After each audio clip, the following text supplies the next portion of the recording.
नमस्कार दोस्तों, मैं सरोज पांडे। कैसा रहा गुरु पूर्णिमा का दिन और सावन का पहला दिन? दोनों ही दिन आज ही पड़ा हुआ है।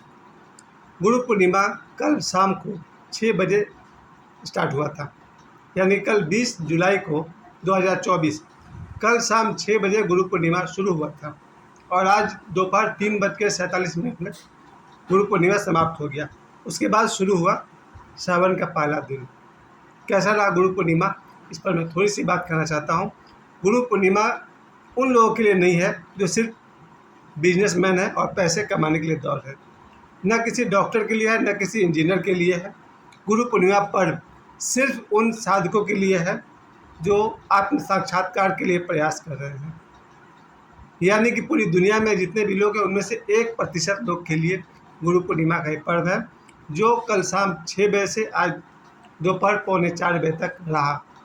इस गुरु पूर्णिमा में केवल 1% लोग आंदोलित हुए, जिन्होंने आत्म साक्षात्कार के लिए, ईश्वर प्राप्ति के लिए, ध्यान समाधि के लिए जो प्रयास करते रहते हैं, उनके लिए ये पर्व था। इस पर्व में सबसे पहले जो मुझे अनुभूति होती है वो यही है कि गुरु पूर्णिमा में कल शाम 6 बजे से ही मैंने अपने गुरु को अपने पास महसूस किया, बहुत बहुत निकट, कहते हैं अपने हृदय में ही महसूस किया। कल 6 बजे से ही मैं अपने गुरु के साथ रमन कर रहा था, घूम रहा था उनके साथ। वो कहता है रमन से ही राम शब्द बना है, तो मैं और मेरे गुरु एकाकार हो गए थे कल शाम 6 बजे से। उसके बाद पूरी रात गुरु का साहचर्य, गुरु का साथ, गुरु का संप्रेषण, उनके संदेशों का आना जाना होता रहा। जाना तो कुछ है नहीं, सिर्फ आना है। गुरुदेव की तरफ से उनकी वाणी पूरी रात सुनाई पड़ती रही। इसके बाद सारा दिन भी मैं बिल्कुल वैकेंट होकर, खाली होकर के अपने गुरु के संदेश का प्रतीक्षा करता रहा। यानी आज मैंने अपने आप को मैक्सिमम चुप रखा ताकि गुरुदेव जो कहे वो मुझे सुनाई पड़ता रहे, क्योंकि गुरुदेव को आज शरीर छोड़े हुए 34 साल हो चुके, 34 ईयर्स हो चुके हैं। आज से 34 वर्ष पहले ओशो ने अपना शरीर छोड़ा, और जब गुरु शरीर में नहीं हो तो उनके संदेश को सुनने के लिए बिल्कुल साइलेंट होना पड़ता है, बिल्कुल मौन होना पड़ता है, तब गुरु जो कहते हैं वो हमें सुनाई पड़ता है। इसलिए आज मैं सुबह से लेकर के 3:45 बजे तक अपने आप को पूरी तरह खाली करके रखा था कि गुरुदेव जो भी कहें वो मुझे सुनाई पड़ता है। और इस लिहाज से मेरा ये दिन, मेरा गुरु पूर्णिमा बहुत ही सफल रहा। गुरु पूर्णिमा में प्रॉब्लम उनको होता है जिनके एक से अधिक गुरु होते हैं, उनमें थोड़ा सा मैं भी फंसता हूँ। सबसे बड़े भाग्यशाली वही होते हैं जो अपने गुरु के सिवा किसी की तरफ आँख उठा के भी नहीं देखते। मुझे याद है जब आसाराम बापू का दौर चलता था, उन दिनों जो लोग आसाराम बापू को मानते थे वो उनके सिवा किसी और की तरफ देखते भी नहीं थे। या फिर अभी भी जो ओम शांति वाले हैं, ब्रह्मा कुमारी वाले हैं, उनको मैं नज़दीक से जानता हूँ, वो अपने गुरु के सिवा किसी की तरफ आँख उठा के देखते भी नहीं। ये सब सौभाग्यशाली लोग हैं, क्योंकि एक गुरु, एक साधना पद्धति, एक मंत्र होना चाहिए। ये मैंने महाअवतार बाबा जी कहते हैं। महाअवतार बाबा जी का एक बुक मेरे पास था, वॉइस ऑफ बाबा जी। उससे मैंने साधना की जगत की बहुत सारी बातें सीखी। हालांकि मैं चल नहीं पाया, उनकी सबसे बड़ी देन है। वो कहते हैं कि रात को जल्दी सो जाओ, क्योंकि 12 बजे रात से पहले का 1 घंटे का नींद 12 बजे रात के 2 घंटे की नींद से बेहतर है। यानी अगर आप 12 बजे रात के बाद सोते हैं तो आपने अपना अगला दिन खराब कर लिया। तो महाअवतार बाबा जी की सबसे बड़ी सीख है रात को 10 बजे, 11 बजे, 11:30 बजे तक सो जाइए। 12 पार मत कीजिए, वरना आपका अगला दिन पर असर पड़ेगा। खैर, वापस लौटते हैं। जिनका एक गुरु हो, एक साधना पद्धति हो, एक मंत्र हो, वो सौभाग्यशाली होता है। यहाँ ओशो ने हम लोग के लिए मुसीबत खड़ी कर दी। ओशो ने 2 महीना तक गौतम बुद्ध पर बोला, फिर 2 महीना तक महावीर पर बोला, फिर 1 साल तक गोरखनाथ पर बोला, फिर किन्हीं पर बोला, फिर किन्हीं पर बोला, फिर जीसस पर बोला, जरथुस्त्र पर बोला, पाइथागोरस पर बोला, रविदास पर बोला, मलुकदास पर बोला, पलटू पर बोला। यानी ओशो इतने सारे सदगुरुओं पर बोलते चले गए, कबीर पर बोले, मीरा पर बोले, कि हम लोग प्रभावित होते चले गए। नतीजा ये हुआ कि ओशो को मानने वाले सैकड़ों को मानने लग गए। जब ओशो जे कृष्णमूर्ति पर बोलेंगे तो आदमी जे कृष्णमूर्ति के पास चला गया। जब ओशो जीसस पर बोलना शुरू करते थे तो हम लोग जीसस के चर्च में चले आते थे। यहाँ तक कि ओशो मोहम्मद साहब पर बोलना शुरू करेंगे तो लगता है वो महान है। यानी ओशो ने इतने बुद्ध पुरुषों पर प्रवचन किए कि वो सब हमारे गुरु हो गए। और ओशो के जाने के बाद भी आज भी अगर कहीं कोई जीवित गुरु है तो उनके पास जाने में हम लोग को संकोच नहीं होता है, क्योंकि ओशो कहते हैं सब तुम्हारा है, सबके पास जाओ, सबसे सीखो। अब इसका ये परिणाम होता है कि ओशो के अलावा और भी कुछ गुरु हैं जिनके पास मैं गया हूँ, और एक दो नहीं, शायद एक दर्जन। खैर, उसका नुकसान ज़रा भी नहीं है, क्योंकि आत्म तत्व एक ही होता है। अगर आप आत्म तत्व की बात करें, गुरु तत्व की बात करें, तो डॉक्टर नरेंद्र दत्त श्रीमाली हो या देवराहा बाबा हो या ओशो हो, आत्म तत्व एक ही होता है। खैर, ये कोई बहुत बड़ा विरोध की बात नहीं थी। आज प्रेजेंटली 2024 की अगर मैं बात करूँ, अगर मैं इस समय बहुत ज़्यादा प्रभावित हूँ बाबा बागेश्वर से, तो उसका सबसे बड़ा कारण यही है कि इस समय अगर कोई देश के लिए, सनातन के लिए, नौजवानों के लिए कोई अगर खुले मंच से बोल पाया तो बाबा बागेश्वर।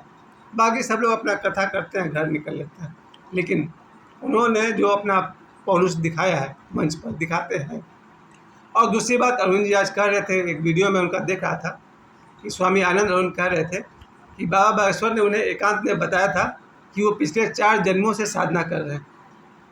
यानी आज जो बाबा बागेश्वर 27 वर्ष की उम्र में आपको इतने सुप्रसिद्ध दिखते हैं, ये सुप्रसिद्ध होने की जो घटनाक्रम है कम से कम 4 जन्म पुरानी है। यानी 400 वर्ष पहले से बाबा बागेश्वर साधना कर रहे हैं। 4 जन्म मतलब कम से कम 300 वर्ष पहले से ये लगातार साधना कर रहे हैं। ये एक ऐसी दुनिया है, आध्यात्म की दुनिया, जहाँ एक जन्म नहीं कई जन्म लगते हैं अपने मन को समझने में, मन को निमज्जित करने में, अपने आत्मा तक पहुँचने में। इस पर एक बहुत बढ़िया मैंने एक कथा आज मैंने ओशो से सुनी। एक नौजवान तिब्बत में अपने किसी जैन गुरु के पास गया और उसने जैन गुरु से कहा कि मैं बुद्ध बनना चाहता हूँ, क्या करूँ। जैन गुरु ने बहुत एक जोरदार थप्पड़ उसके गाल पर लगाया। वो साधक लौट गया, उसके गाल लाल हो गए थे, गाल में से बिल्कुल आग गर्मी निकल रही थी। तो बाहर निकला, उसने दूसरे शिष्यों से कहा यार गजब बात है, ऐसा मैंने क्या पूछ दिया कि हमको थप्पड़ मार दिए। मैंने तो यही पूछा कि मुझे बुद्ध बनना है, मैं क्या करूं। इतना जोरदार थप्पड़ मारे कि गाल लाल हो गया, इसमें से भी आग निकल रहा है। उस दूसरे साधक ने कहा कि ये उनकी दया है, करुणा है कि उन्होंने तुमको थप्पड़ मारा। तुम नौजवान हो, वो 90 साल के बूढ़े गुरु हैं, उनका हाथ कितना कमज़ोर है, जिस हाथ से थप्पड़ मारा उनके हाथ में ज़्यादा दर्द हुआ होगा। फिर भी साधक ने पूछा कि गुरुजी ने थप्पड़ क्यों मारा मगर। तब दूसरे साधक ने कहा थप्पड़ इसलिए मारा क्योंकि तुम्हारा सवाल ही मूर्खतापूर्ण था। मतलब ये हुआ कि गुरु ये समझाना चाह रहे हैं कि तू पहले से बुद्ध है, और बुद्ध अगर पूछे कि मैं बुद्ध कैसे बनूं तो थप्पड़ तो खाएंगे। ये था सूफी कहानी का मतलब। यानी कि 90 वर्ष का गुरु उस नौजवान से ये कहना चाहते हैं तुम ऑलरेडी बुद्ध हो, बस आँख खोल लो। बस यही है आध्यात्मिक जगत की साधना, आँख खोल लेना। सब कुछ है हमारे पास, आत्मा भी है, मन भी है, शरीर भी है, चेतना भी है, विवेक भी है। बस आँख बंद है। जिस दिन आँख खुल जाए हो गया आत्म साक्षात्कार। और यही आँख खुले हैं बाबा बागेश्वर को जब 4 जन्म लग गए, तो मेरे से महापुरुष को कितने जन्म लगने वाले हैं वो आप सब अनुमान लगाइए। और गौतम बुद्ध कहते हैं 600 जन्मों तक उन्होंने साधना की। ओशो की भी 3-4 जन्म के बारे में तो हम भी जानते हैं। यानी कि गोरखनाथ हो या महावीर भगवान हो या बुद्ध हो, कई जन्मों की साधना से वो लोग संबोधि तक पहुँचे। इसलिए आध्यात्म के जगत में बहुत ही बढ़िया बात आज ओशो कह रहे थे कि इस मार्ग पर तेरी विफलता भी सफलता ही है। यानी अध्यात्म के मार्ग पर चलते हुए अगर आपसे 10,000 बार भी आप असफल हो जाएं, विफल हो जाएं, तो निराश मत होइए, फिर चल पड़िए। मैं फिर से कह दूं, आज ओशो ने गुरु पूर्णिमा में समझाया कि आध्यात्म के मार्ग पर, साधना के मार्ग पर तेरी विफलता भी सफलता ही है। यानी कि तो अगर गिर भी पड़े तो उठो और फिर से चलो। आध्यात्म की जगत में कितनी भी भूल हो जाए, कितने भी गलती हो जाए, अपने आप को क्षमा करिए और फिर से प्रयास करिए, आगे बढ़िए। ईश्वर आपके साथ है, सद्गुरु आपके साथ है, आपकी चेतना, आपकी आत्मा आपके साथ है। इस तरह से देखा जाए तो गुरु पूर्णिमा में आज के दिन मुझ पर मेरे गुरुदेव ओशो ने बहुत अपना प्रसाद बरसाया। और बाबा बागेश्वर जिन्हें मैं कहूँ कि चमत्कारों के भगवान हैं, उन्होंने कल शाम से लेकर के अभी तक 2-3 इतने बड़े बड़े चमत्कार किए जिसका वर्णन मैं मोबाइल पर नहीं कर सकता हूँ। कल शाम 6 बजे से अब तक बाबा बागेश्वर ने 3 से अधिक बड़े चमत्कार किए, जिनके लिए मैं उनका बहुत बहुत आभारी हूँ। और आज ही शुरू हो गया है सावन का पहला दिन, और इस बार सावन की शुरुआत सोमवार से हुई है। आप सभी भगवान शिव और पार्वती के साधना से प्रसन्न रहें। कल हम लोग बात करेंगे सावन का महीना में कैसे अपने धार्मिक एक्टिविटी को बढ़ाई जाए। सावन का महीना आप सभी के लिए बहुत बहुत, आप सभी को सावन के महीना की हार्दिक शुभकामनाएं। मुझे समय देने के लिए आप सभी को बहुत बहुत धन्यवाद।